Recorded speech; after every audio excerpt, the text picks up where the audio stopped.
Hello, Aaron Cloutier here, and welcome to episode 2 of the Songranting podcast. If you're new to the show, then, well, why wouldn't you be? It's only episode 2. But if you're new to the show, basically what I do here is I take questions from my mailing list, from social media, wherever I can find it, all based around the topic of songwriting, and just do my best to be of some service based on my own experience and things that I've learned, along the way. So this is going to be a two-parter, actually. So this is part 1 of a 2-part series because the question is very, very broad. It touches on the topic of recording. And specifically, the question asked, do you have any tips on how to deal with nerves during recording sessions? So this is something that hits home for me big time, and I can't wait to get into it. But before I do, just in case you're not even at the recording phase yet, you're still working on songs and you're not sure how to finish songs or even get started, I just want to give you something that's going to help you out. It's kind of like complementary to this next couple of episodes. So it is my multi-step guide on how to write songs today, like literally today. It's just basically just a checklist of like, do this, then do this, then do this, then do this. Super simple, basically just bullet points, super actionable. And if you're interested in that, you can grab it at the link in the description. Or if you're listening in iTunes, you can head over to www.fastermusiccreation.mykajabi/write-better-songs-today. I have to work on that link. But anyway, okay, so let's just get into ways of beating what I call red light fever when it comes to recording in the studio. So today, actually, we're going to be focusing on vocals. Next week is going to be guitar. So the first thing I want to talk about with this might sound pretty obvious to some of you out there, but it's definitely worth talking about. So when you're dealing with nerves in the studio, right, it's all about mindset. It kind of goes without saying almost, but there are ways that you can approach this before going into the studio and during. Just to give a quick overview about like during, if you are nervous, and this is something I resonate with because I am nervous by nature. I have a lot of very nervous energy, and this is something that I have, wrestled with during my recording career. And one thing I've learned is that if you are denying the fact that you're nervous, you're actually making that worse. You're giving it more power and attention. And this might seem counterintuitive, but if you just flip that upside down and just accept that you're nervous, right, it actually makes things a lot easier in a sense. It's kind of like I used to approach this when I was performing live because I would get super, just in my own head about stuff. If I was left to my own devices and there was a lot of time before the show and I wasn't keeping busy, I would just start overthinking things.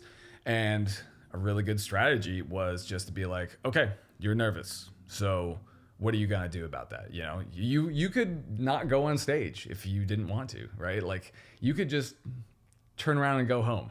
It is possible. But I asked myself, like, are you really going to do that? I'm like, no, I'm not going to do that, right? And chances are you're not going to do that either, right? Very unlikely you're just going to turn and walk away if you've already gotten to that point where you're on stage. So you need to look at those nerves as an asset, right? You can look at those nerves as like fuel for your performance.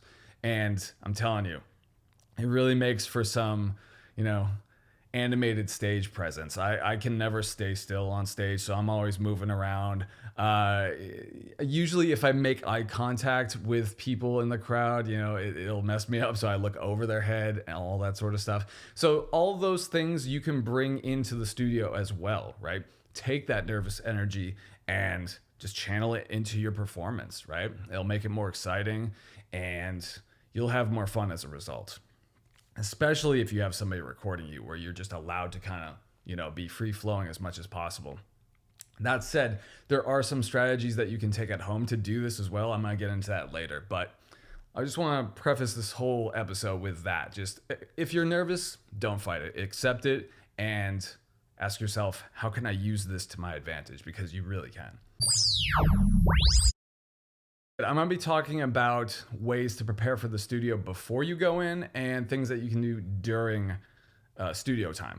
I'm going to kind of be jumping back and forth, but the first thing I want to talk about in cultivating that mindset is consistency, right? You can't necessarily, book studio time all the time to get in there and get used to that environment, right? Because that can be pretty expensive for most of us. So the alternative is recording at home, right? Things get easier and easier with consistency, just constantly doing it. Because if you're in a new environment, things are going to feel a little bit weird. You have to adapt to these new environments. Being on stage is a completely different environment than recording in your home studio or recording in somebody else's studio. It's just like slightly unfamiliar if you don't do it a lot. So getting as much practice in at home is a great start, I think. Not only do you have recordings to be able to kind of like turn a mirror back on yourself and just hear like, okay, so that's how I sound when I push a little bit too hard, or ooh, like my breathing wasn't right about there, or I was straining too much there, and you can kind of assess after the fact, like, what was I doing? Was was my head too far back and putting strain on my larynx, or were my shoulders too sunken in and it made me sound like a little less powerful, right? Things like that. Also, you can just see where you need to improve as a singer in general. Like, okay, so I was a little flat there, maybe I should practice more with scales, or even just work out like a vocal guide track to practice to, right? So you really internalize the melody. This can be hugely beneficial, especially if you are the one who is writing all the music. I I come into this all the time where it's like I'll write something and then I think that I know it just because I wrote it. But just because you wrote a melody doesn't mean that you necessarily know it, right? You have to spend some time with it and really internalize it. I like to go as far as incorporating that vocal guide track into my recording sessions because it just helps to have that little extra reference. And, some people might think it's cheating, but it's kind of like when you're in the studio, everything's cheating. You can do multiple takes, you can comp things, you can, edit, you can tune things if you want to. You use EQ and compression. You're manipulating the sound all the time. So it's kind of like if you have any preoccupation with that, and I only say that because I used to when I was younger. I was like, that's kind of cheating. I should be able to, just bust it out in the studio. But it's like, if it helps you to deliver a more authentic and emotive performance, just go for it. It's silly to think like anything like that is cheating unless you can't replicate it live. And then, that just comes down to rehearsal, right? So like I said, record at home, okay? It's only going to get easier and easier the more that you do this, and do it consistently. Do it, every week. Try to do it 3 to 5 days a week, as much as you can, really. And if you don't have access to a DAW or anything to record yourself, make it a priority to invest in, okay? I mean, not only is it going to help with dealing with nerves when you're in the recording studio, but there's so many other benefits that you can get from this. You can take care of all your pre-production when you're working on all your stuff at home. So that way you can actually save more time and money when you actually go to the studio, right? Like, that's just a couple off the top of my head that just more than makes it worthwhile, So again, get a DAW, get a computer if you don't have a DAW, or just get some kind of portable recording device just to do this. When I started out, I had a Boss BR900 CD portable recorder. It was this it almost looked like a huge like pedal board type thing, but it had a built-in drum machine, had inputs for guitar and vocals, and that's how I got my start. Made a lot of crappy recordings and just kind of figured things out from there. It's like, oh, if I'm too close to the mic, that's gonna make it sound like this, right? Or, oh, if I yell too loud with the volume up too much, that's going to distort things. Or, ooh, if I record it over there, it sounds really boxy, stuff like that. Whatever you can get your hands on, do it. A couple other things I want to touch on regarding recording at home that are huge is, one, if we're talking about the more, technical aspects of recording, super important to know how to build a headphone mix. Hearing yourself while you're recording is obviously really, really important. And, like I said before, we're talking about different environments when it comes to singing, and the recording space, right, especially in headphones, is a very different environment, and one that's kind of like really difficult to get used to in the beginning. So there are a few things that you can do to set yourself up for success. So learning how to build a proper headphone mix, getting to know how your voice reacts if you're singing over a full bed of music, right? Controlling like, hey, maybe I don't want as much bass in my headphones because that's kind of like covering up, the parts where I'm singing in chest voice, or if I'm singing like really intimately close to the mic, right? That might drown out some of those frequencies. Or maybe you just want drums and no guitar, right? And just something to give you a sense of like where the melodies should sit, maybe like some kind of piano or keyboard, whatever it is, whatever is going to work for you. Another important thing is understanding how to use EQ and compression to your advantage when you're singing, determining whether or not you just want to use EQ and compression as a monitoring tool so that it doesn't record directly to your song that you're working on, or whether or not you want to, record EQ and compression directly to the audio track. I've done both. I tend to record straight to EQ and compression these days just because it helps to make a more even waveform, which helps with mixing down the line, and not to mention it just helps with me being able to get more free with my voice, to be able to sing at any dynamic level that I want to, whether it's loud or quiet, and I can still hear myself in the headphones. Hugely beneficial, and I wish I had heard about this years ago, because it just would have saved me years of just rage and frustration. So those are a couple of things I wanted to throw in there as well. The other really important thing about recording yourself at home is just the ability to experiment, right? Just to explore different sounds that you can make with your voice, testing your range. Sometimes you don't know how high or how low you can go because you might be self-conscious about it, like if you're at band practice or if you're in a vocal lesson or, wherever.